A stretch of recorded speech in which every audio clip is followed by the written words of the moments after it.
بسم اللہ الرحمن الرحیم۔ السلام علیکم۔ جنت کا خزانہ۔ نبی کریم صلی اللہ علیہ وآلہ وسلم نے فرمایا، اے عبداللہ بن قیس، کیا میں تمہیں جنت کے خزانوں میں سے ایک خزانے کے متعلق نہ بتاؤں؟ میں نے عرض کیا، کیوں نہیں، ضرور بتائیے۔ رسول اللہ صلی اللہ علیہ وآلہ وسلم نے فرمایا، تم یہ کہو، لا حول ولا قوت الا باللہ۔ نہ گناہ سے بچنے کی ہمت ہے، نہ نیکی کرنے کی طاقت، مگر اللہ کی توفیق سے ہی۔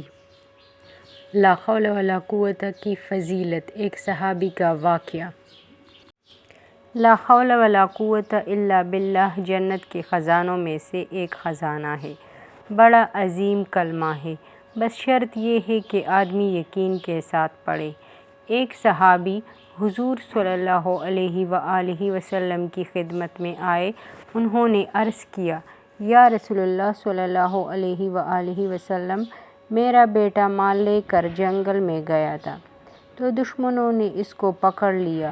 وہ سارا مال بھی لے گئے اور میرے بیٹے کو بھی قید کر گئے۔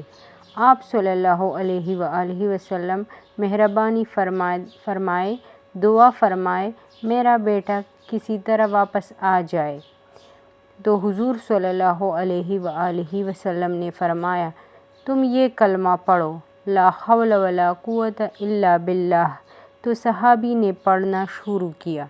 چند راتیں گزری کہ آدھی رات کو دروازہ کھٹکا۔ وہ بیچارہ گھبرا کے باہر گیا تو دیکھا اس کا بیٹا کھڑا ہوا ہے۔ وہ صحابی بہت خوش ہوا تو بیٹے نے کہا، ابا جان، میں اکیلا نہیں آیا، میں دشمنوں کے 40 اونٹ بھی بھگا کے لے آیا ہوں۔ دشمن تو ہمارے 4 اونٹ پکڑ لیے تھے اور 40 اونٹ میں اس سے لے کے آیا ہوں۔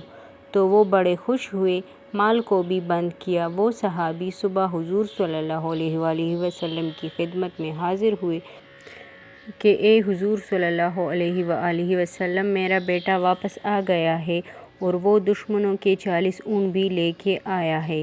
تو حضور صلی اللہ علیہ وآلہ وسلم نے فرمایا، ٹھیک ہے، مال غنیمت ہے، کافروں کا مال ہے، کھاؤ پیو مزے کرو۔ لا حول ولا قوت ایک ایسا کلمہ ہے جس سے ہر مشکل دور ہو جاتی ہے، لیکن ہمیں یقین کامل کی ضرورت ہے۔